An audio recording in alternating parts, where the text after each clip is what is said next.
Hi, my name is Ken Shibusawa. Glad to see you all. How many of you are like first-time visits to Japan this time? About half? Great. Hope you guys are enjoying your visit. I'm very happy to see you. I'm glad you're happy to see me because I'm the last session. So I'm sure you had a really a good week this week.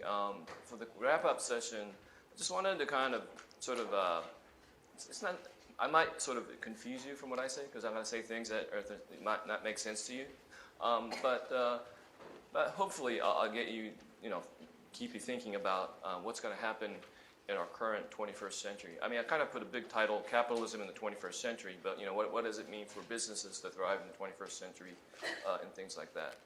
First, let me just give you a little background information about myself. I was made in Japan, but I'm the product of the American public education system. So from second grade in elementary school all the way through college, I grew up in the United States. Mostly in Houston, Texas. So, how many people has been to Texas before here? Great, hook 'em horns. Excellent. Then I came back to work in Japan right after I graduated from college in the nonprofit sector doing international relations. But then I went back to business school a couple of years later. This was back in 1986 and 1987. And back in those years, if you were Japanese and had an MBA, Wall Street was saying, come on down. And so I said, okay, sounded good. And I went into the financial markets from the nonprofit to extreme profit, right? So I worked at firms like JP Morgan, Goldman Sachs. Then in the mid-90s, I worked for a major macro hedge fund called Moore Capital for 5 years. And then in 2001, I went on my own in doing a lot of different kind of businesses that I'll talk about, I guess, in terms of in the process of my presentation to you. But initially, I just wanted to introduce you a day I had this wake-up call. And this wake-up call happened here. And this place is called Seattle, Washington. Some of you may have been to Seattle before. It rains a lot in Seattle, actually. But this day, as you can see, beautiful, beautiful weather. But as I was taking this picture, though, I had this really, really, really heavy cloud within my heart. And the reason is, if you look at this really beautiful sky, there's not a single airplane flying. And the reason why there's not a single airplane flying is because this was the morning of 9/11 in 2001. So I was supposed to fly from Seattle, Washington to Washington, D.C. this morning. Of course, no planes flew. And I was stuck in Seattle for about 1 week. I looked at this great, wonderful sky, and I thought, God, I can't believe war starts with such beautiful weather. And to me, peace, peace is like oxygen or air if you don't think about it on an everyday basis. But once the instant you lose it, it becomes a very, very, very nasty situation, right? And this is the kind of thing that I was feeling at this time. In my 20s and my 30s, as I mentioned, I worked in financial markets. So I picked up the phone, maybe tapped on my terminal, and you can transact, millions, 10 millions, 100 million, $1 billion. With just one sort of conversation, right? So I look up at the sky, right, and there's not a single airplane flying. I went on my own, started my business 6 months prior. My first son was born a year before this. My second son was in my wife's tummy. And I was thinking there's not a single plane flying, not a single people going anywhere, no goods are going around. And I was thinking how am I going to support my family? What's going to happen to my friends, my family? And so it was really kind of a shocking situation for me at this time. 4 days later, I was listening to the radio, and there was a calling for Seattle people in Seattle to come join at the International Fountain. And I had nothing else to do, so I went to this International Fountain in the middle of the city. There must have been, I don't know, maybe a couple of thousand people here, but very, very quiet. A little bit of background music, but really very, very quiet. You know, there's little children, there were old people. This is America, so there's lots of, you know, racial integration, you know, a lot of, it's kind of hard to see, but right here, there's about 4 or 5 men wearing this white cloth on top of their head, and they had this long beard. And right after I took this picture, they came into this inner circle. Now, for 4 days after 9/11, everything you saw in media was Osama bin Laden, right? This sort of thing wrapped up around the head and sort of long beard. So obviously, when these men came in, everybody kind of looked towards that direction, including myself. And these guys had something in their hands, and what was it? It was a flower. It was flowers, right? So they put up a bouquet of flowers right here, and what happened in this very, very, very quiet environment, just clapping like all around, right? And this really big white Caucasian man came and shook hands with these people. So I kind of still remember this day as my wake-up call, because my sort of work in my 20s and 30s, I had the peace, you know, everything was going around in function, in sync, and I could go around, do my business, and I could make money and support my family and all that kind of stuff. But I was thinking, like, maybe I was taking a lot of things for granted in this world. And so that was my sort of wake-up call at that time. And I look back on this day, and I was wondering, so how come so many people kind of, you know, joined together on this day, this morning? And I figured there's, you know, all these people around that came had some shared value that they had. And one was obviously, you know, 4 days prior, thousands of people passed away in New York. So people came in to pray for their lost souls, right? And to make sure that, you know, they rest peacefully. Another shared value, I think, that brought these people together, they had the same question as I had. It's like, what's going to happen to my work, my family, my friends? And at this day, 4 days after 9/11, nobody had an answer at this time, right? And so sustainability is one word that I think is similar to peace. You take it for granted, but once it's taken away from you, then it becomes a very, very nasty situation, right? So my message today is actually, I think, this concept called shared value and sustainability, and what does that mean for the 21st century? Now, let me talk to you about, do you know about the millennials? Yeah, I mean, people, this is the United States. 1981, 2000, so 15 years old to 34 years old. I'm sure most of you, if not all, are in this generation, right? And there's something interesting going on in the United States. And I'm part of the Committee of the Americas at the Keizai Doyukai, which is a federation of corporate executives here in Japan. And we are researching the millennials in the United States. And why are we doing that? The population, they say, of the millennials in the United States is 92 million people. It's a lot, right? The baby boomers, which is defined from 1946 to 1964, I think the number is something like 77 or 78 million people. So if you look at the United States, the most populous bulk of the population is not the baby boomers. And this is something that comes really kind of shocking for here in Japan, because obviously our most populous is the baby boomers. Then I guess what you call the Generation X, around the 40s. And then from there, just goes straight into this sort of, you know, narrow path. But in the United States, you know, it's the most populous group. And what's interesting is compared to the baby boomers and the millennials, the baby boomers, the non-white population in the United States is 28%, about 1/3. A little bit less than 1/3. For the millennials, it's 43%, right?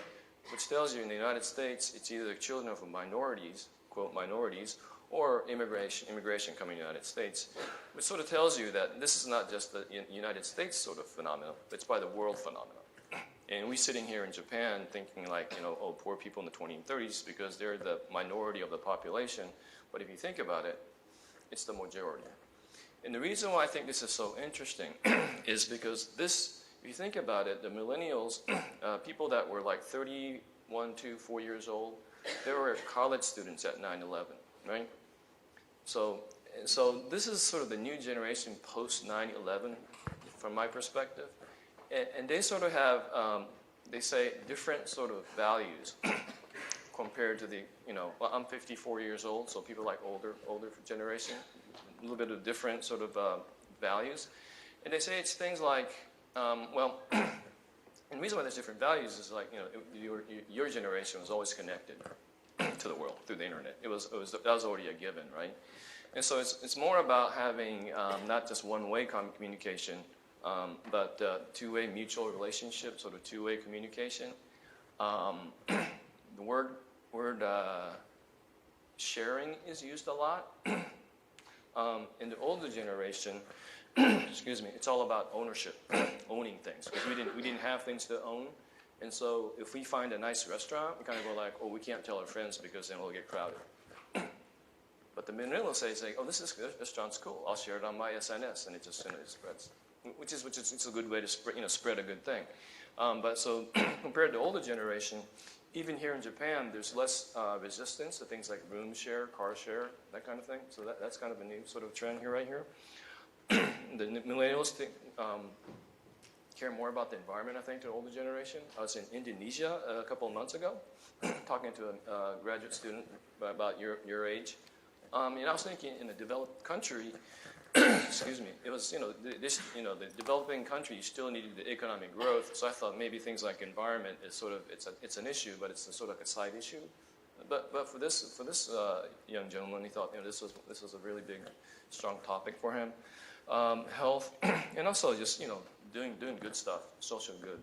And so this kind of values is really sort of different from the older generation. It was all about having the goods, because we didn't have the goods. And the reason why the Keizai Doyukai wanted to study this phenomenon was because if businesses stay in the same business mode, they'll probably lose sales in the United States, because like the most populous population is people with possibly with different, not totally different, obviously, but sort of different values.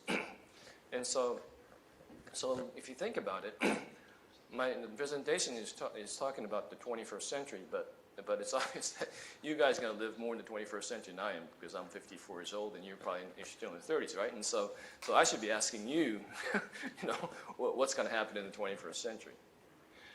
Okay. This is I forgot to get. Do you know what a $10,000 bill looks like? Not a bill. I'm sorry, not dollar, yen. I'm sure you've seen it since you're here in Japan. Yeah, it looks like this. Yeah, it's about $80 US, basically, right? If you laid it on the floor like this, and if you put one bill on top of another, and if you put 1 trillion yen worth of 10,000 yen bills, how far do you think it'll go up? Take a guess.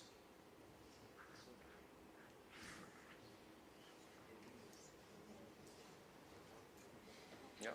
Well, how high? 5 meters? 5 meters? Okay. 5 meters is only about this high.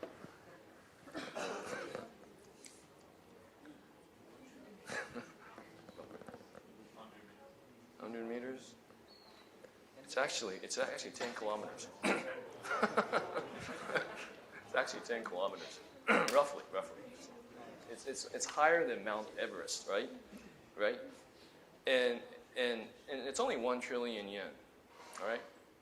The reason why I say only 1 trillion yen is because, take a look at this number, 890 trillion yen. This is $7.2 trillion. Do you have any idea what this number is? That's a lot of bills, right? Okay. Actually, this is cash held by the Japanese household in Japan. It's like people that you saw walking down the street around here, If you gather all the Japanese people, their bank accounts added up, it's 890 trillion yen. That's a lot of bills, right?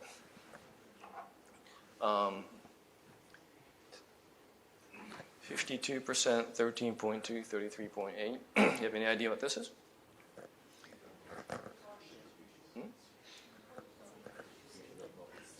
Savings. Good guess. It's the cash saving ratio for this is the Japanese household. We hold about over half in cash. U.S. people, Americans only hold 13%, and the Europeans hold 33%, roughly. Which says that if for Japan to be like the United States and carry only 13% in cash, that'll never happen. But if you think about it, Japan and Europe are old world, so kind of similarity compared to the United States. So it's not unrealistic to think Japanese can go down to, let's say, 33% in cash, right? What does that mean? That means there's potential for 300 trillion yen to move out of cash into other financial assets, basically, right? This number, mutual fund ratio. This is Japan compared to Europe. 16%, 26%. I'm sorry, mutual fund plus common stock holdings. So basically, risk capital. So if Japan's holdings of mutual funds and stocks go up, let's say about a little bit over 10%, what does that mean? So basically, it means about 170 trillion yen that can move into the mutual fund or the stock market. So that's a lot. This is a lot of bills, right? So this should tell us that, well, actually, asset management for Japanese individuals should be a growth industry, right? Should. So, and guess what? That's the business I'm in. Yeah.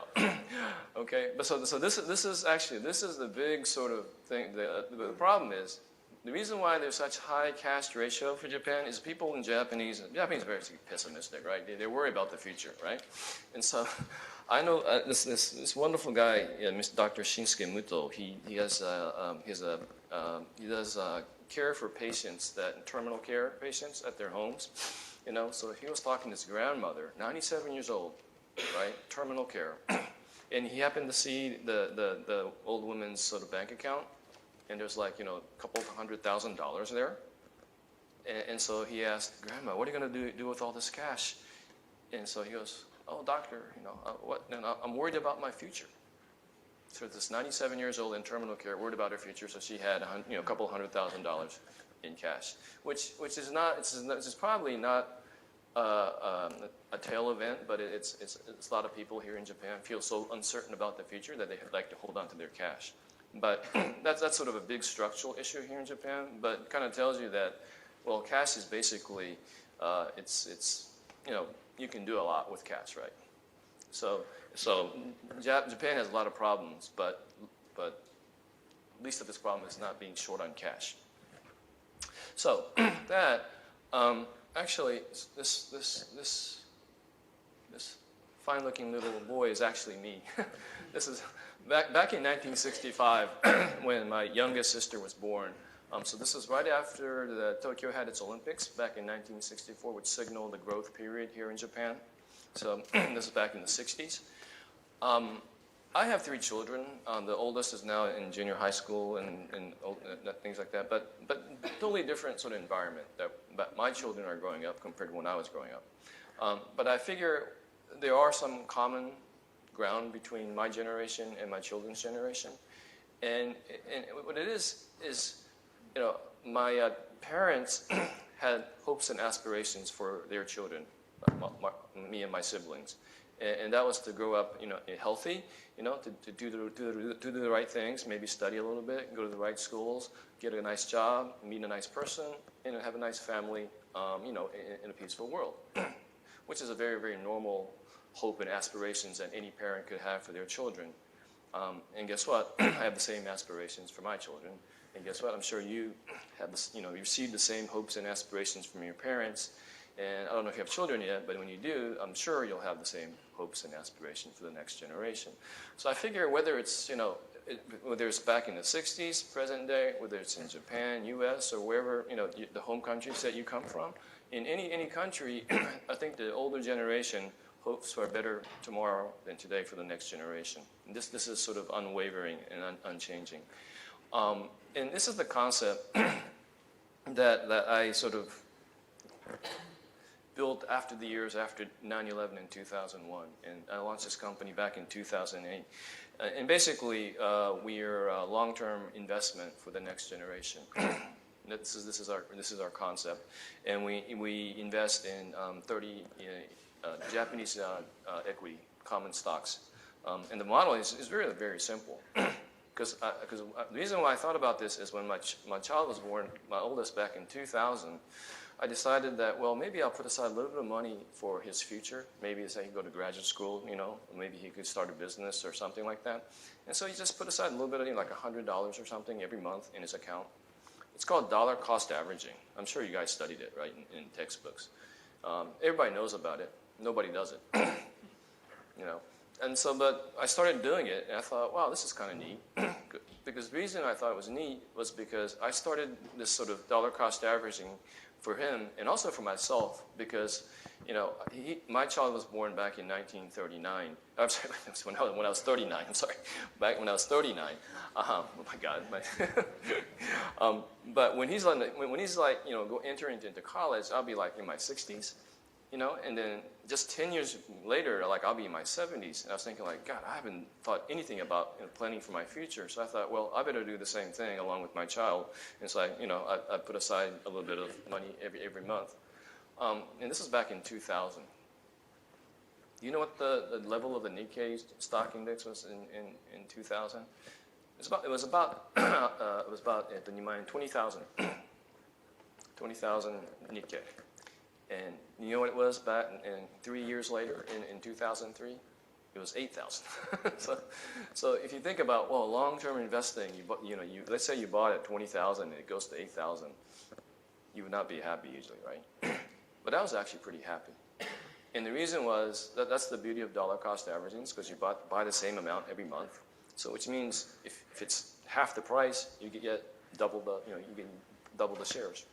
And to me, that was a very, very sort of interesting way to look at investing for me, because up until that point, it was for me all about buying low and selling high.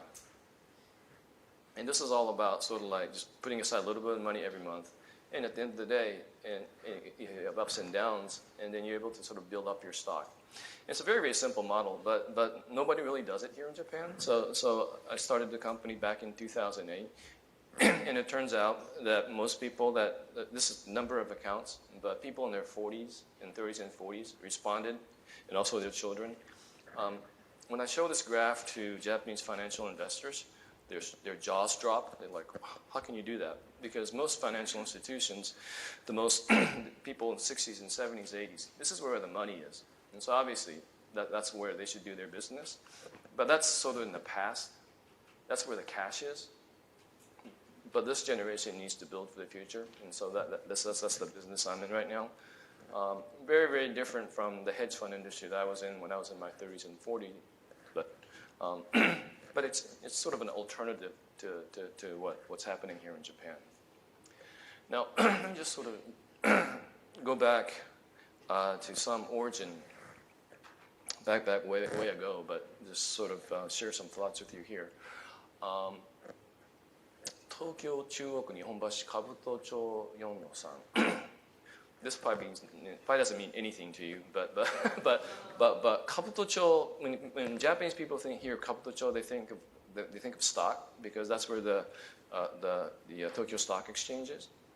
But this address is not Tokyo Stock Exchange. You walk about 100 steps from the Tokyo Stock Exchange, and there's a building like this. Any sort of like plain old building, but the corner there's a plate, and it says something like this. It says the bank's birthplace.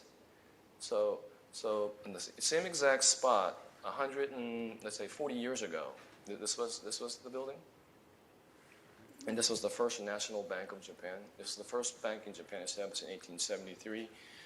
And this gentleman, do we look alike? Not really, right? But actually, he's my grandfather's grandfather. So he's known to have started the first bank in Japan. Also known to have started about 500 companies here in Japan. And not only that, about 600 social enterprises, like universities, hospitals, and things like that. Anyway, now if a word bank called ginko in Japanese, right? Right now, if you hear the word bank, you know exactly what that sort of institution's all about. But if you use the word bank in Japan back in ginko back in 1873, around this neighborhood, not a single person would have understood what that was, because they had to invent the word ginko, which meant bank in Japanese, because it didn't exist before, right? So back in 1873, a bank in Japan was a venture business, right? Didn't exist before. And so my great-great-grandfather had a problem, right? How do you describe a business that hasn't existed before? So he used this sort of what do you call what's the right word in English? Anyway, but he described the bank in this way. The bank is like a mighty river. Money that does not gather there is merely a puddle of water or dripping dewdrop. So even though it has the ability to bring wealth to the people and the nation, its effects are unrealized. So money is a resource, but if it's scattered around, then it's not able to generate any sort of power or momentum. But actually, if it gathers at a bank and eventually starts to flow, then once you get the flow, then obviously you have the energy there to support the nation. That was his sort of message back in 1873. And so if you think about it, a bank or a financial institution, its sort of social sort of existence, the reason for its social existence is to really gather resources of cash, basically, from all around the nation, and build it into a flow, right, into the future. So it's all about generating future capital, basically, is the way I look at it, right? And so that should be unchanged from the origin. That's the origin. But it should be the same for us today, for the financial industry in general, right? Gather the scattered around resources and then build into the flow and have sort of the flow into the future. So my great-grandfather used the word, this is called, who knows the Analects of Confucius? No. You guys are Chinese. You know, yes, you know, right, okay. So he used the word, in Japanese it's called longo, right? It signalizes virtue. You know what this is, right? It's called the abacus, right? It's the first modern day handheld calculator, basically, right? So my and this basically signifies the business. And so my great-great-grandfather's sort of story was that longo and soroban, the abacus, it should be in sync. So basically, virtue in capitalism or virtue in business has to be in sync. And the reason, you can call it ethical capitalism, or you can use other sort of descriptions for it. And the reason why he thought this was important was not just for doing good, but it's more about, I think, as I say here, it's more about sustainability. Because he says up there, even if that executive individual becomes very wealthy, if most of the society suffers in poverty, then his own happiness will not last. His own, because you might get rich, he might get rich, but if it's not shared within his country, then his happiness will not last. And if that wealth is not achieved through the proper way of doing things, then that wealth cannot last. And that's why it's important to put these virtue and sort of economic in sync. And this kind of looks like, it might kind of sound like this is like textbook kind of stuff that you can't really sort of put it in practice. But if you think about it, if you just sort of follow if you just follow the soroban, right, maximize your profits. It's really important in a capitalist market, to do that, because I came from that background. But that might lead to short-termism, right? And you might make money this quarter, but maybe you might not make money like 2 years, 3 years later, because you can bring all your resources up front, and if you just load it up front, then you might be able to cook your books, but it might not be last. On the other hand, if you're saying, look, I'm a virtuous kind of a person, that's fine. But then, if that's the case, nothing really starts, and so you need to balance both. And the reason why you need it is because of this sustainability. And so sustainability sounds like sort of a new sort of phrase that we hear like the last couple of years. But actually this when basically my great-grandfather basically imported capitalism into Japan 140 years ago, right? And so when he imported capitalism here into Japan, his sort of message was you need to have sustainable capitalism, and for that you need to have the virtue, ethics, and the economy, the business in sync.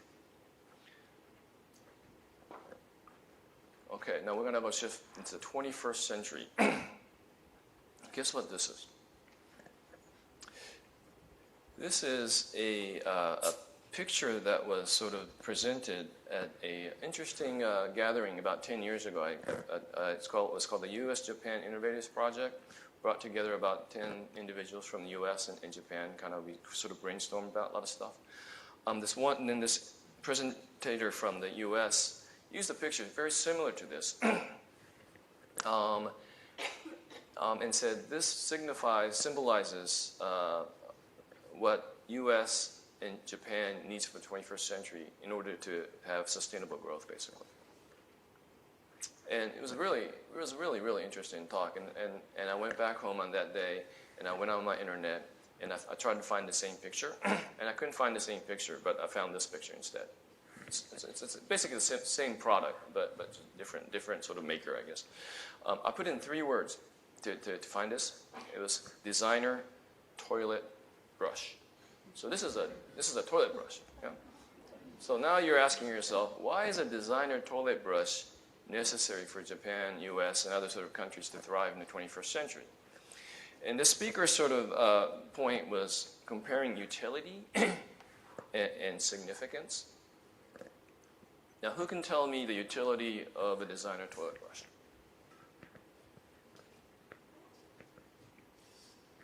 When you guys are MBA students, you should know. It's the scrub, right? Yeah? Scrubbing is the utility of a designer toilet brush. What's the pricing for that utility?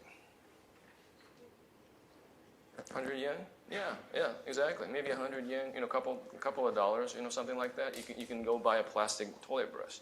Okay. How much is this? How much was this? This was $56. Yeah? No. So we're all MBA students. Let's do a subtraction.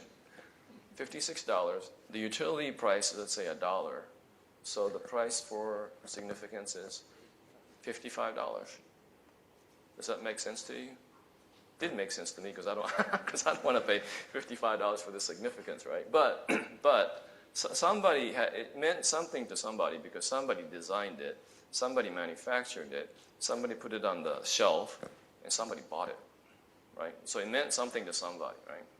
And so it was a very interesting point that the speaker was making, but he was saying basically that he's an American. He was thinking, well, let's say I wanted to have a program, software programming, but if it's anything that could be modeled, if it's on a manual, then he didn't really need to ask a program person in the United States. He could maybe ask a programmer in India, maybe much less, be perfectly happy to do the same thing at a much lower price, right? And so the message here was that in the 21st century, if you just go for the utility, it just goes to the very lowest producer. So being able to put in a manual, being able to model something is very important to scale out. So you can't. You need the utility. So you're not sort of neglecting the utility, but to thrive in the 21st century, though, you need to be thinking more about the significance. So if you look at the words like function, that's the utility, right? Information, focus, logic, serious, accumulation. This is kind of stuff we learn in business school, right? Yeah, very, very important. we don't need it, but very, very important. But maybe we need this kind of thinking as well, right? Not just the function, but the design. Information obviously has a price, has value. But if you go on the internet, it's almost free. Yeah. But there's a lot of junk on it, right? And so you need to sort of pick through the junk, and you need to sort of form your own story. You know, being very, very serious about things is very, you know, you need that, but you need playfulness, you need the logic, but you need empathy. You know, you can be Bill Gates and accumulate a lot of wealth, but then you guys think, hey, maybe that's not everything. And so, you know, he looks for his meaning through the Bill and Melinda Gates Foundation. Even Warren Buffett, you know, a lot of accumulation. Zuckerberg at Facebook doing the same thing, right? And so basically, saying that basically this kind of stuff is absolutely necessary, but maybe that's not enough to bring thriving sort of meaning or generate for the 21st century. And the speaker was a guy named Daniel Pink. Do you know Daniel Pink? 10 years ago, he was known as sort of the former speechwriter for former President Gore. You know, but he's become a very, very, you know, very, very famous opinion, you know, maker, I think, in our century. But he was saying this 10 years ago. It was more about left brain, right brain, and he's saying obviously you need the left brain, but you need to sort of stimulate the right brain to be able to, you know, thrive in the 21st century. Now, this was 10 years ago, and right after this, a computer maker called Apple came out with what they called iPod, and I thought, like, wow, that should be like a, you know, that's a Sony business. You know, do you know Sony anymore? It's like, you know. And then after that, you know, they came out and they started making telephones. I was like, telephones? Why would you make a telephone? But you know, obviously, everybody has a smartphone in their pocket, right? And within that smartphone, the utility part, you know, a lot of Japanese makers is providing the parts to it and doing pretty good business. But as we know, inside the smartphone, the parts is the price for the parts is very, very small, right? Most of the pricing is actually on this side, I think, right? And so, and I kind of draw a parallel with this with the 19th century sort of thing that I introduced you a couple of slides earlier, right? The abacus is very left brain, right? You need that, but you know, having virtue and that kind of stuff, it's more of a right brain stuff. And it's not like one or more isn't more important, but you need both. But up until now, I think most of us in the 20th century was focused on that. 21st century, we need to be thinking this side as well. So what does that mean for like things like fintech?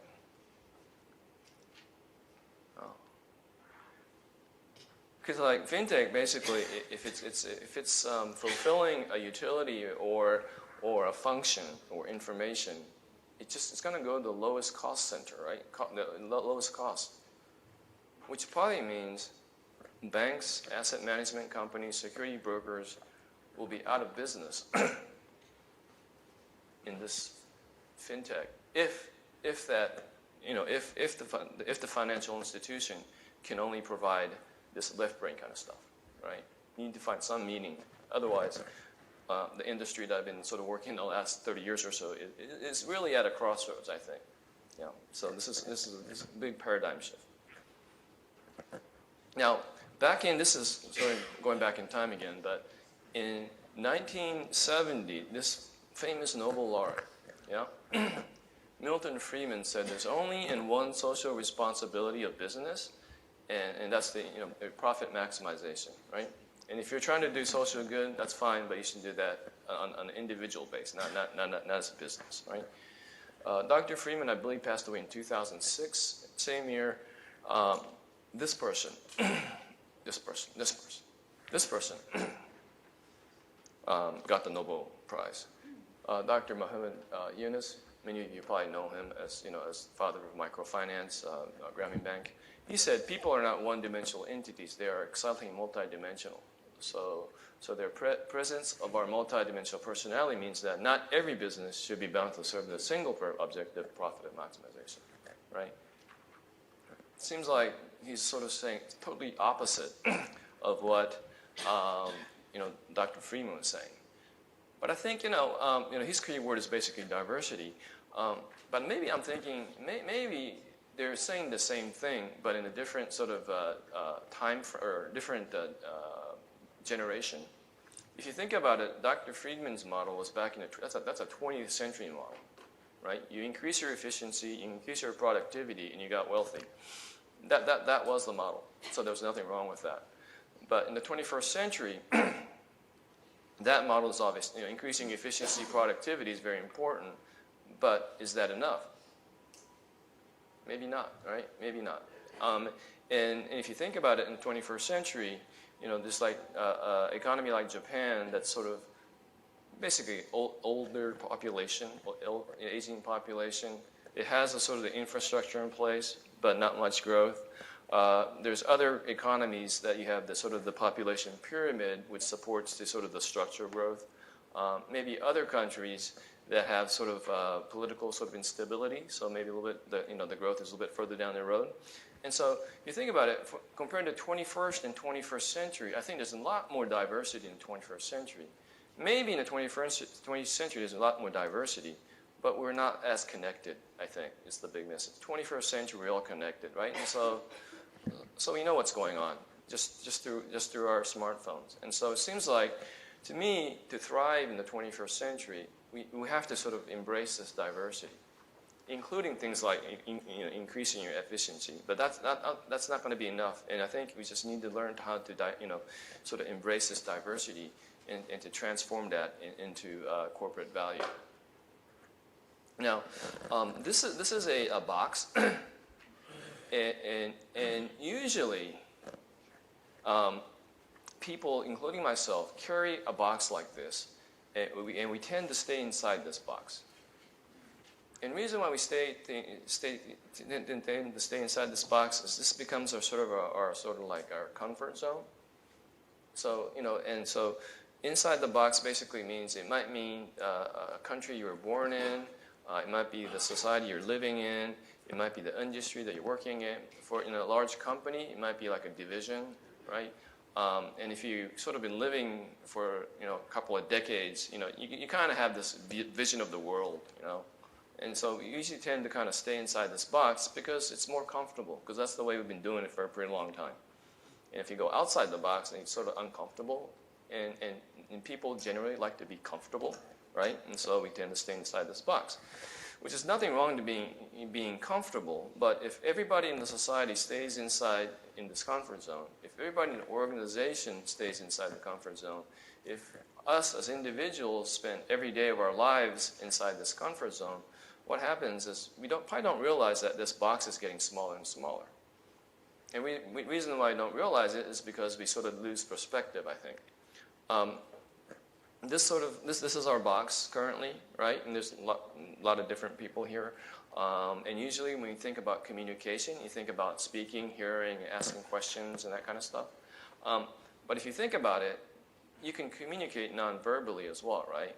Facial expression, body language. If you're sort of in a meeting and if somebody says nothing, with a really sort of nasty expression on his face, he's sending a pretty clear message, right? He doesn't say anything, pretty clear message. And the reason why you can do that is because inside the box, you share the same environment, right? So this is our environment. So what is it? And usually we tend to sort of, from our environment, look to the outside world. And that's sort of the normal mode. But what does it looking like outside in? What does our environment look from the outside? I bet it only looks like this. Looks only like a dot. Yeah. So which is more correct? Our environment, or is it just one dot on a map? Well, I think probably both. We probably need both, right? Because I'm in the investment business, right? And we look at corporate value. And so inside the corporation, there's a lot of individuals, including management, that create value inside this box. There's people that actually contribute to the creation of value. There's a lot of free riders here as well, right? And if you're in the same environment, you know who are contributing, and you know who are the free riders, because you're in the same environment, right? From the capital markets looking outside in, you can't see nothing of that sort, right? Maybe you only see one dot, and the one data point might be the share price, right? So the share price maybe is an expression of the corporate value, shareholders' value inside this. Yeah. Maybe. But maybe not, right? Because because it's only a dot, right? Or things like even like sales, profits. It's really just a dot in the sort of in the scope of things, right? But you need to know that dot, right? Obviously, it's not saying you don't have to know it, but it's only a dot, right? And so basically, I think you need to learn know both worlds basically.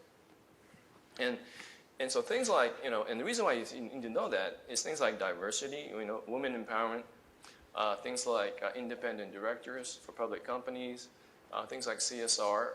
There's sort of a common message here, and it's all about sort of bringing in different perspectives, diversity from outside the box to inside the box. So back in the 60s, 70s, 80s here in Japan, we had the economic growth behind our backs, and so basically it was all about efficiency. So, well, the guys go to work, women stay at home, and that was efficient because everybody was uniform, it was the same, and it kind of kept on rolling. But in the 21st century, obviously in Japan, we don't have that sort of economic growth on our tailwind. So we need to develop new value. And to develop new value, obviously you need different perspectives. And having sort of the diversity, women empowerment is a part of that package, I think. It's not about increasing efficiency, I think, but it's more about sort of having different perspectives to increase your value creation. Same for independent directors, I think. It's not about sort of increasing efficiency of corporate management, because if you're all insiders, you can make decisions more quickly. But if you're inside the box, you kind of get in this rut, right? You think you're doing the right thing, or not a bad thing, but if you look from somebody looking outside in, it looks like totally out of whack, And so that's why I think you need the independent directorship. CSR. People think that it's sort of like public relations, PR. We're doing the social good for the society. That's part of it. But if you think about it, the CSR department has exposure to a lot of different stakeholders in society. So the most important part of the CSR is actually bringing in the various diverse perspectives into the company, right? So I think for the 21st century corporate value creation model, I think this is so important. And here in Japan, because we had so much success in the 60s, 70s, 80s, with sort of, inside the box mentality, we did really well in the 70s, 80s. We really did. But it wasn't sustainable, right? To have it sustainable, you need to have different sort of perspectives coming in to create the new sort of perspectives for new growth. So, I wanted to throw a little quiz for you. Yeah? This is that box I was talking about. This is sort of the your comfort zone. Inside the box, there are 9, let's say, dango, balls. Yeah? 4 skewers. Okay? Put it together like this, and here's the test. Yep. Take the 4 skewers, use all 4, and skewer it into all 9 balls. One sort of condition is that this middle one, you can only do it once. The other balls inside the box, you can do it many times as you want. But you have to have at least once, right? Every single ball, all 4. That's the test. Very simple. Who can do it?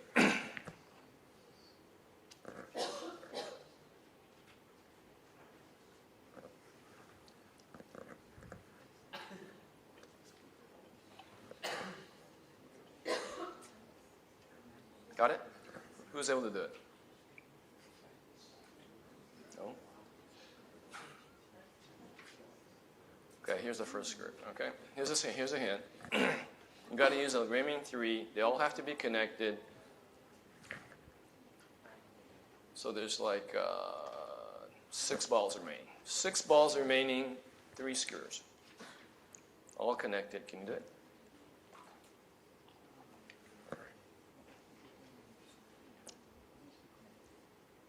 There has to be at least one person that can do this. No.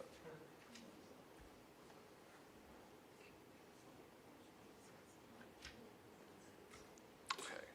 We're pressing for time, I think, so I guess. How about this?